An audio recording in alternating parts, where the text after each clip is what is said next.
तो आज के इस वीडियो में बात करने वाले हैं क्रैब साइकिल के बारे में। क्रैब साइकिल नाम सुनते ही दिमाग में एकदम चक्कर आने लगता है। इसको हम आपको बहुत आसान वे में पूरी की पूरी आपको समझाएंगे with diagram with short tricks. ये टॉपिक मतलब इस लेक्चर के बाद एक खत्म है। इसके बाद आपको एनसीईआरटी पढ़ने की भी जरूरत नहीं पड़ेगी और इससे जितने भी प्रीवियस और नीट में क्वेश्चन आए हुए हैं वो मैं सारे करवा दूंगा। ठीक है, तो बस आपको इसको फॉलो से अच्छे से कर लेना है। ठीक है, चलो सबसे पहले बात करते हैं क्रैब साइकिल क्या होता है। तो बेसिकली क्रैब साइकिल कुछ नहीं होता है, तो याद रख सकते हो यहाँ पे क्रैब। तो सबसे पहले क्रैब साइकिल, तो इसमें दो चीजें होती हैं। क्रैब मीन्स होता है, क्या होता है, केकड़ा नहीं केकड़ा नहीं होता है। ये होता है, एक साइंटिस्ट थे जिसका नाम था हेंस क्रैब। हेंस क्रैब, तो हेंस क्रैब ने इन्हीं के नाम पे, क्योंकि इन्होंने इस साइकिल को डिस्कवर किया था, इसलिए इनके नाम पे साइकिल रखा गया है। अच्छा सर, साइकिल क्यों रखे गए?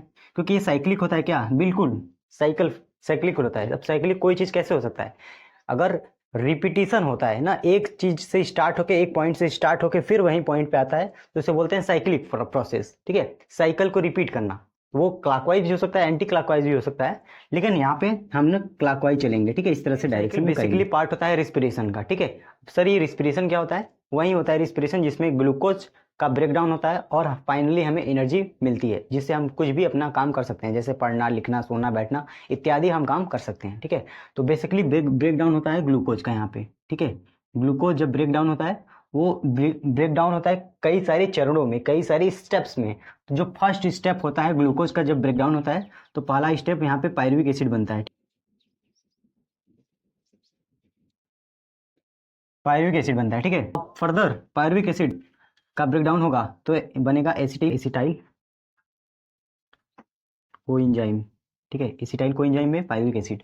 चूंकि ग्लूकोज क्या होता है, 6 कार्बन कंपाउंड होता है, तो यहाँ पे ये जो पायरुविक एसिड होता है वो बेसिकली 3 कार्बन कंपाउंड होता है। ये क्वेश्चन आया हुआ है, इसके 2 मॉलिक्यूल बनेंगे। ठीक है, इसका एक ही मॉलिक्यूल जब टूटेगा, एक बार मॉलिक्यूल जब ब्रेक होगा, तो ये जो प्रोसेस होती है इसको क्या बोलते हैं? इस प्रोसेस को बोलते हैं, जब ग्लूकोज मॉलिक्यूल ब्रेक डाउन होगा 2 मॉलिक्यूल ऑफ पायरुविक एसिड में, तो इस प्रोसेस को बोलते हैं ग्लाइकोलिसिस प्रोसेस। क्या बोलते हैं इसको? ग्लाइकोलिसिस प्रोसेस, जो कि 10 स्टेप्स प्रोसेस होता है। 10 स्टेप्स कि बहुत ज़्यादा कॉम्प्लेक्स होता है, 10 स्टेप प्रोसेस होता है।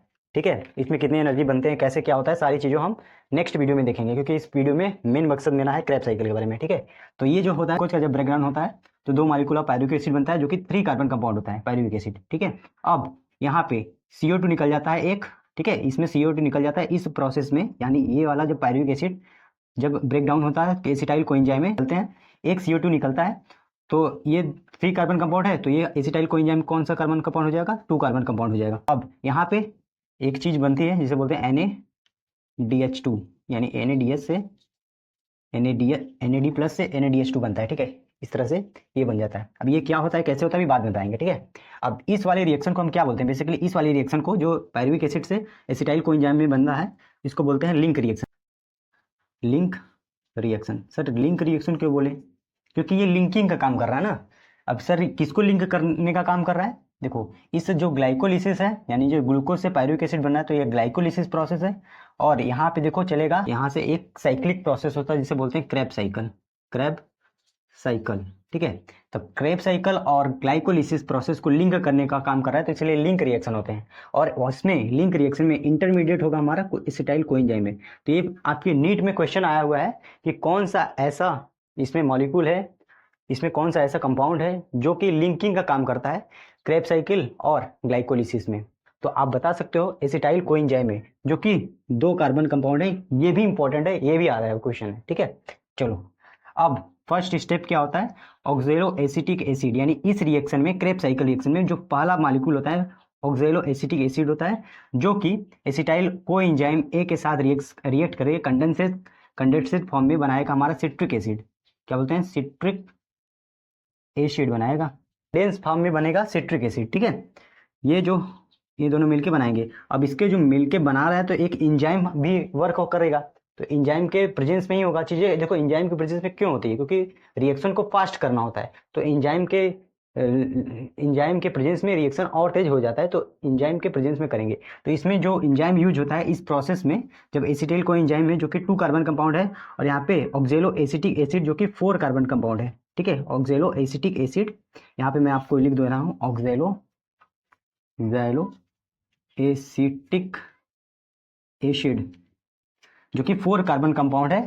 तो ये 2 कार्बन कंपाउंड है जो एंजाइम के प्रेजेंस में, जिसका नाम है सिट्रेट सिंथेटेज, इसके प्रेजेंस में एक कंडेंस फॉर्म में बनाएगा सिट्रिक एसिड। ठीक है, ये सिट्रिक एसिड क्या होता है, हमारा 6 कार्बन कंपाउंड होगा। बेसिकली आपको पता होगा ये 2 कार्बन कंपाउंड है, ये 4 कार्बन कंपाउंड है, तो ये बनेगा हमारा 6 कार्बन कंपाउंड।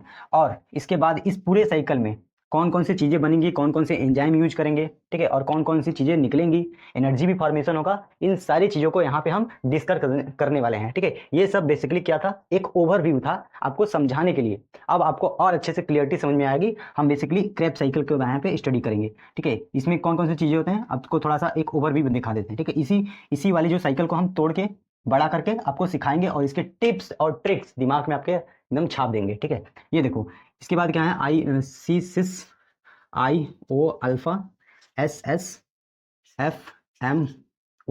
ये होता है O। ठीक है, तो यही बेसिकली हमें इसी को पढ़ना है। अब इसी चीज़ को, अब ये CIO अल्फा क्या बोल रहे हो सर, यही तो ट्रिक है, यही चीज़ें हैं जो आपके दिमाग में एकदम सेट कर लेनी है। और ये चीज़ कैसे हुई है बता रहे हैं। ठीक है, अब चलो इसको हम अब क्या करते हैं, खोलते हैं और इसके बाद इस चीज़ को समझते हैं और कौन कौन से स्टेप में क्या क्या हो रहा है, हम इसको और आसानी से समझ लेते हैं। चलो, उसको समझने से पहले आपको दो चीज़ें, आपको दो टर्म्स, जो कि biology is the science of terms, जितना भी बायोलॉजी के टर्म्स हैं आपको क्लियर रहेंगे, आपको कोई भी हरा नहीं सकता और कोई भी आपके कॉन्सेप्ट को बिगाड़ नहीं सकता। तो टर्म्स ही बहुत ज़्यादा बायोलॉजी में मैटर करते हैं। तो कुछ टर्म्स हैं जो कि आपको आने चाहिए। ठीक है, मैं इसको यूज भी करूँगा इस लेक्चर में। देखो, पहला जो टर्म होता है वो डी कार्बोक्सिलेशन होता है। D carboxylation. सर ये डी कार्बोक्सिलेशन का मतलब क्या होता है? देखो, किसी भी बायोलॉजी में किसी भी शब्द के आगे अगर ए आ जाए या डी आ जाए, उसका मतलब होता है अब्सेंट। ठीक है, अब यहाँ पे चीजें क्या होती हैं, कार्बोक्सिलेशन का मतलब क्या होता है? देखो, कार्बोक्सिलेशन का मतलब होता है सिंपली CO2 का ऐड होना, CO2 का ऐड होना, और वहीं डी लगा देंगे तो अब्सेंट होगा, यानी कि रिमूवल होना। तो रिमूवल ऑफ CO2, जब CO2 का रिमूवल होगा तो इसे बोलते हैं डी कार्बोक्सिलेशन। अब दूसरी बात, फोटोफॉस्फोराइलेशन, फोटोफॉस्फोराइलेशन। अब सर ये फोटोफॉस्फोराइलेशन क्या होता है? देखो, यहाँ पे देखो, ये दो चीज़ों से मिलकर बना है। कौन कौन सी चीज़ों से? एक फोटो और फास्फोराइलेशन।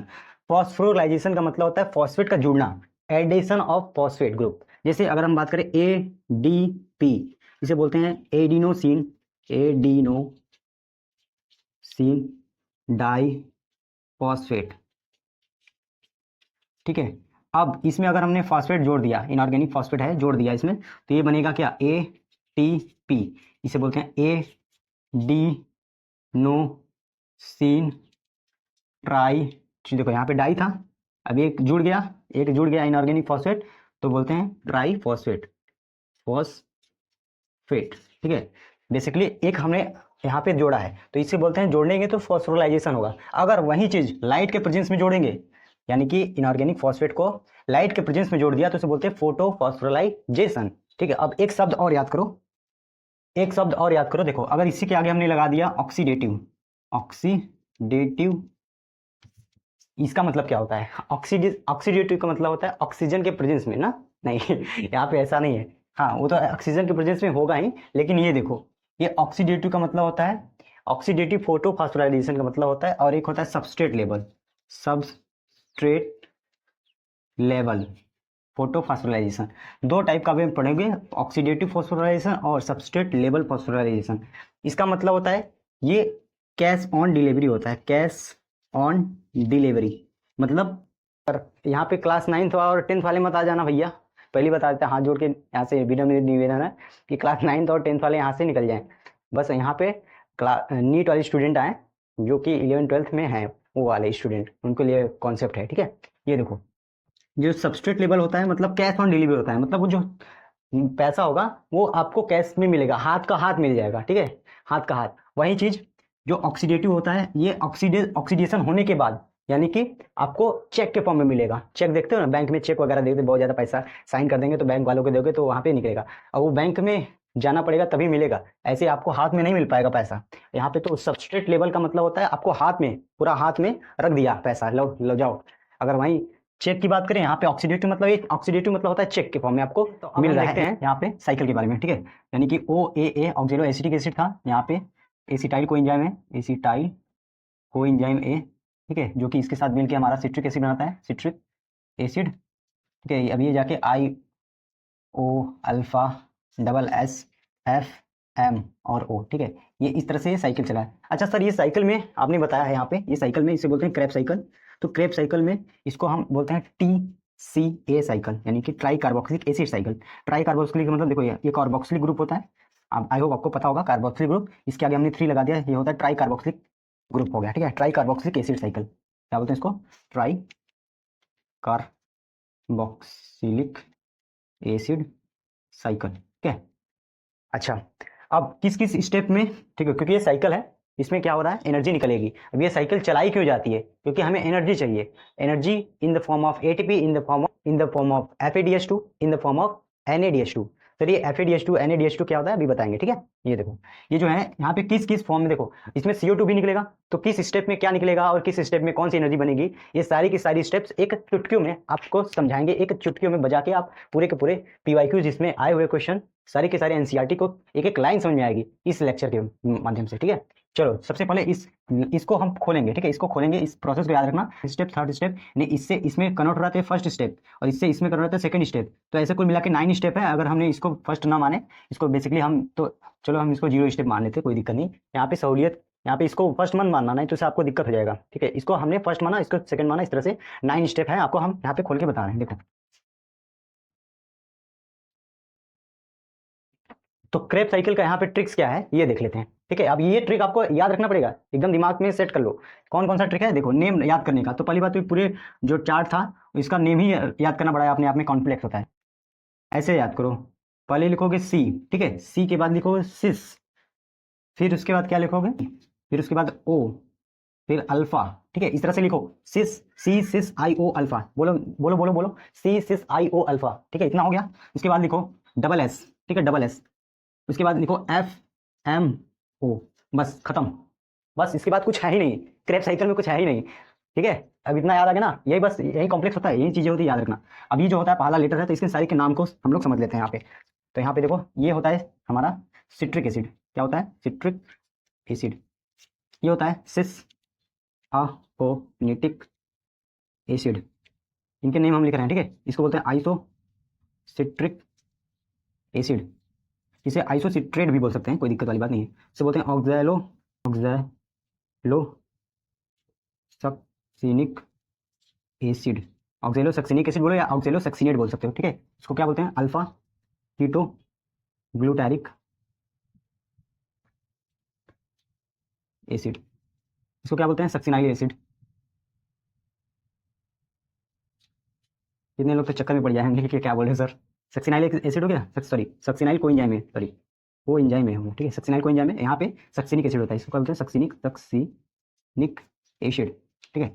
और ये जो होता है F मीन्स होता है यहाँ पे फ्यूमेरिक एसिड, फ्यूमेरिक एसिड, और यहाँ पे M मीन्स क्या होता है, मैलिक एसिड, मैलिक एसिड, और यहाँ पे O मीन्स क्या होता है, ऑक्सैलो ऑक्सैलो ऑक्सैलो एसिटिक, दिख रहा है कि नहीं दिख रहा होगा, चलो इसको थोड़ा सा इधर इस साइड लिख लेते हैं, ऑक्सैलो एसिटिक एसिड।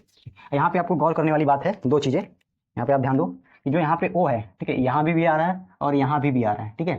तो आप ऐसे याद कर सकते हो, जो हमें सक्सेस होता है, ठीक है, जो हमें सक्सेस होता है बहुत जल्दी, हर कोई चाहता है मुझे सक्सेस जल्दी मिल जाए, यहाँ पे कौन चाहेगा यार हमें बाद में मिले सक्सेस, तो सक्सेनिक एसिड जो होता है, यहाँ पे रखना सक्सेनिक एसिड, वो पहले आएगा, ठीक है, जो O है यानी सक्सेनिक एसिड, ऑक्जेलो सक्सेनिक एसिड, यहाँ पे ऑक्जेलो एसिटिक एसिड, तो ऑक्जेलो एसिटिक एसिड बाद में आएगा, ऑक्जेलो सक्सेनिक एसिड पहले आएगा, ठीक है, ऐसे याद रख लेना, ठीक है, सिंपल है। चलो अब ये जो है बीच वाला स्टेप देख रहे हो यहाँ पे, यानी इससे कन्वर्ट हो रहा है इसमें, तो ये फर्स्ट स्टेप मानेंगे, ये सेकंड, हमने पहले भी बता दिया था, तो यहाँ पे OOA था और एसिटाइल कोएंजाइम ए था, इन दोनों को कंडेंसेस फॉर्म में यहाँ पे एंजाइम यूज किया जाता था, एंजाइम सिंथेटेज, वो हमें याद नहीं करना है। ये फर्स्ट स्टेप वैसे एक्चुअल में होता है, लेकिन इसको हमने एज ए कंसीडर यहाँ पे नहीं किया है, ठीक है, हमारी ट्रिक में ऐसा नहीं है, हमने यहाँ से स्टार्ट किया है, तो हमने यहाँ पे देखेंगे। तो ये फर्स्ट स्टेप्स, ये सेकेंड स्टेप, और और ये थर्ड स्टेप्स, फोर्थ फिफ्थ, ये फिफ्थ, ये सिक्स्थ 7th 8 और ये 9, ठीक है, 9 स्टेप्स होते हैं, ठीक है। आपको यहाँ पे ये समझ में आ रहा होगा, ठीक है। ये पूरा 9 स्टेप है और हर स्टेप्स को आपको समझना है एकदम ध्यान से। ऑलरेडी गाइस अब हम देखते हैं यहाँ पे जो कि ये क्रेब साइकिल है, ठीक है। इसमें CO2 किस स्टेप में निकलेगा और हमारा NADH2 FADH2 और ATP किस किस स्टेप में निकलेगा, और उसका आपके एग्जामिनेशन में आया हुआ क्वेश्चन है, ठीक है। कई सारे क्वेश्चन आपको एज इट इज उठा के इसी चार्ट में दे देता है, तो उसको हम समझते हैं, ठीक है। यहाँ पे देखो, तो ये फर्स्ट स्टेप सेकंड स्टेप आपको आई होप पता होगा, ठीक है। यहाँ पे मैं लिख देता हूँ यहाँ पे फिर से, ये फर्स्ट स्टेप्स, ये सेकंड स्टेप्स, चूंकि यहाँ से यहाँ कन्वर्ट हो रहा था, फर्स्ट स्टेप, ठीक है। Second step, third step, fourth step, fifth step, 6th 7th 8th and 9th। यहाँ पे देखो, यहाँ पे आप बीच वाला याद करो, बीच वाला क्या है हमारा, ये अल्फा, यानी अल्फा कीटोग्लूटारिक एसिड, यानी कि इसके आने से पहले, यानी यहाँ से ऑक्जेलो एसिटिक एसिड से, ऑक्जेलिक सस्टेनिक एसिड से अल्फा कीटोग्लूटारिक एसिड में कन्वर्ट होगा, तो एक CO2 मॉलिक्यूल निकलेगा, यानी क्या होता है, CO2 मॉलिक्यूल निकल जाएगा, और यहाँ से यहाँ तक जाएगा तो दूसरा CO2 मॉलिक्यूल इस स्टेप में निकलेगा, यानी चौथे स्टेप में, पांचवें स्टेप में CO2 मॉलिक्यूल निकलता है। यानी अल्फा के आने से पहले और के अल्फा के जाने के बाद, एक तेरे आने से पहले और एक तेरे जाने के बाद, एक तेरे आने से पहले गाना भी निकला था, एक तेरे आने से पहले एक तेरे जाने के बाद वही वही चीज है, यानी CO2 निकलेगा इसके आने से पहले और इसके जाने से पहले, ठीक है। दूसरी बात, हमने इसके अभी थोड़ी देर पहले पढ़ा था सबस्ट्रेट लेवल फॉस्फोराइलेशन, मतलब ATP का फॉर्मेशन होता है, यानी कैश ऑन डिलीवरी का काम। मतलब इस स्टेप्स में, इस पूरे क्रैब साइकिल में, इस पूरे साइकिल में हमें energy in the form of ATP मिलेगा, ठीक है। किस स्टेप से मिलेगा, ये देखो आप यहाँ पे देख रहे हो SS, तो इसी SS वाले स्टेप्स में हमें एनर्जी मिलती है, ठीक है, जो कि हमारा ADP, एडिनोसिन डाइफॉस्फेट से, ठीक है। इसमें एक और फॉस्फेट जुड़ जाएगा, तो हम बोल सकते हैं सबस्ट्रेट लेवल फॉस्फोराइलेशन, यहाँ पे ATP बन जाएगा, ठीक है।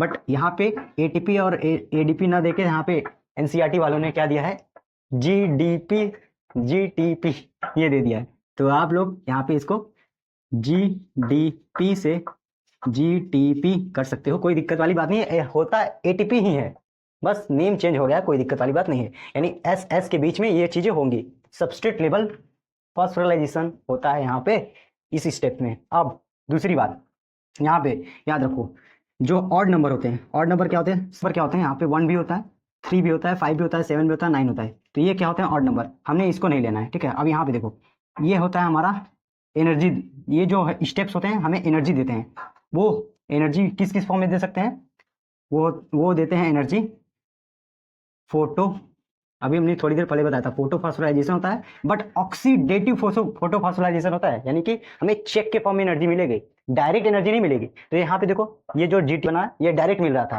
कैश ऑन डिलीवरी मिल रहा था इस स्टेप्स में, लेकिन यहाँ पे एनर्जी मिलेगी ऑक्सीडेटिव फॉस्फोराइलेशन के थ्रू मिलेगी, ठीक है, डायरेक्ट नहीं मिलेगी, उसे हमें भजाना पड़ेगा, उसे हमें चेक करवाना पड़ेगा, उसे हमें माइटोकॉन्ड्रिया में ले जाके इलेक्ट्रॉन ट्रांसपोर्ट सिस्टम चलाना पड़ेगा, तब जाके हमें वहाँ पे ATP मिलेगी, ठीक है।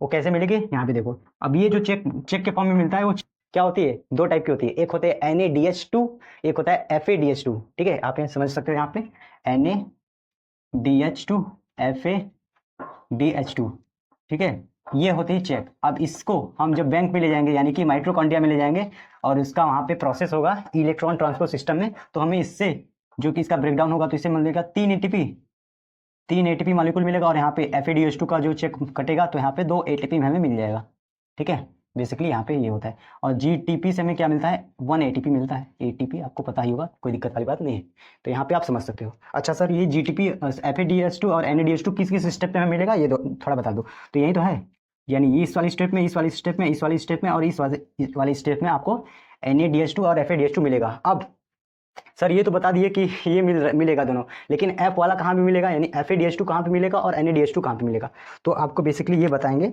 ट्रिक जो है, जो F से याद रखो, ये F है, और यहाँ पे जो 7 होता है, ये 7 से आप याद रखो, ठीक है।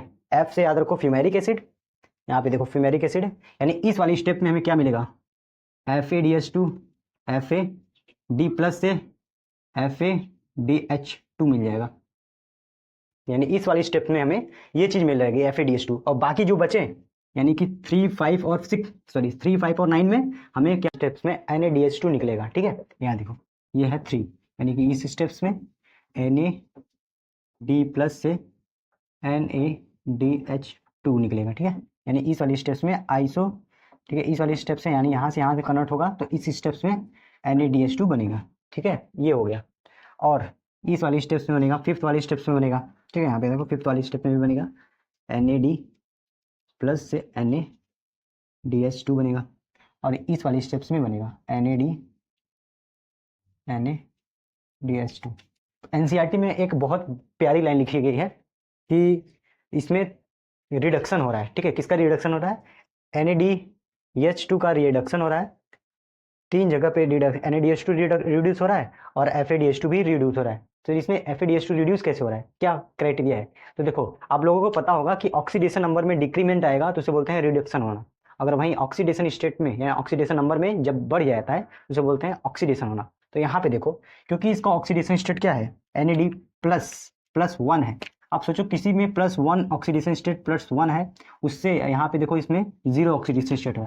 तब ऑक्सीडेशन स्टेट में चेंज हो रहा है ना, मतलब इसका ऑक्सीडेशन स्टेट घट गया, इसका मतलब ये डिक्रीज हुआ, इसका मतलब इसका रिडक्शन हुआ। ये रिड्यूस करके ये इसमें आ गया तो रिडक्शन हो गया, ठीक है। तो ये हो गया रिडक्शन। तो इसमें भी +1 से 0 गया, +1 से 0 गया, इसमें भी +1 से 0 गया, यानी इसके रिड्यूस हो गया। तो एनसीईआरटी में यही बात लिखा गया है। और दूसरी बात एनसीईआरटी में क्या लिखा गया है? बिटवीन 2 सक्सेसिव, यहाँ पे देखो 2 सक्सेसिव डिकार्बोक्सिलेशन हो रहा है। डिकार्बोक्सिलेशन हमने बोला था जब कार्बन डाइऑक्साइड का रिमूवल होता है तो उसे बोलते हैं डिकार्बोक्सिलेशन, ठीक है। तो एक 2 सक्सेसिव का मतलब एक के बाद एक, दो बार यहाँ पे भी निकल रहा है और यहाँ पे भी निकल रहा है, ठीक है। अब दूसरी बात, इसमें दूसरे तरीके का क्वेश्चन कौन सा पूछ सकता है? देखो, कई सारे क्वेश्चन आपसे पूछ सकता है, ठीक है। क्वेश्चन कौन कौन से आ सकते हैं ये देखो। तो पहले तो स्टेप्स दे देगा, पहले तो स्टेप्स में अरेंज करो, तो इसके बाद कौन सा स्टेप्स आएगा, आपको ऐसा क्वेश्चन बन सकता है। दूसरी बात, CO2 किस किस स्टेप्स में निकल रहा है, ये दूसरा क्वेश्चन टाइप का क्वेश्चन। NADH2 का किस किस स्टेप्स में निकल रहा है, ये पूछ सकता है। FADH2 किस स्टेप्स में निकल रहा है, यानी इससे इससे कन्वर्ट हो रहा है, इसका इसमें कन्वर्ट हो रहा है, तब निकल रहा है। तो कई सारे ऑप्शन आपको बना के दे सकता है एग्जामिनेशन में, आपके नीट एग्जामिनेशन में, ठीक है। इस चार्ट से एकदम one of the best chart है, यूट्यूब पे पूरा खोज लोगे, नहीं मिलेगा ऐसा ट्रिक, याद रखना, मेरी गारंटीड है भाई। ऐसा ट्रिक ले आकर दिखा दो तो माने हैं, ठीक है। और ये सारी चीजें तो आपको ऑलरेडी आती होगी और ये आपको पता होगा, ये दोनों चीजें बहुत इंपॉर्टेंट है। आपसे ऐसा क्वेश्चन भी पूछ लेगा कि किस किस स्टेप्स में ऑक्सीडेटिव फोटोफॉस्फोराइलेशन हो रहा है, यानी ATP का फॉर्मेशन तो होगा लेकिन हमें ऑक्सीडेटिव फोटोफॉस्फोराइलेशन करवाना पड़ेगा, ठीक है। यानी माइटोकॉन्ड्रिया में ले जाके उसको चेक के फॉर्म में भजाना पड़ेगा। तो ये 3, 5 और 6, 3, 5, 7 और 9 स्टेप में होगा। बाकी जो 6 स्टेप है यहाँ पे देखो, 6 स्टेप में डायरेक्ट हमें ATP के फॉर्म में मिल जा रहा है एनर्जी, ठीक है। वो सबस्ट्रेट लेवल फोटोफॉस्फोराइलेशन होगा, इसे भी क्वेश्चन बन सकता है, ठीक है। अच्छा, एक टाइप का क्वेश्चन और बन सकता है, ठीक है। देखो कितना क्वेश्चन मिल रहा है, कई सारे क्वेश्चन आपको मिल रहा है ना, अभी दिखाएंगे लास्ट में, पूरा PDF डाल देंगे। आप सभी का आंसर इसके कमेंट बॉक्स में आपको देना पड़ेगा, ठीक है, इसका आंसर, ठीक है। मैं इसका आंसर नहीं दूंगा, आपको देना पड़ेगा। नीट में प्रीवियस ईयर में क्वेश्चन ये आए हुए हैं।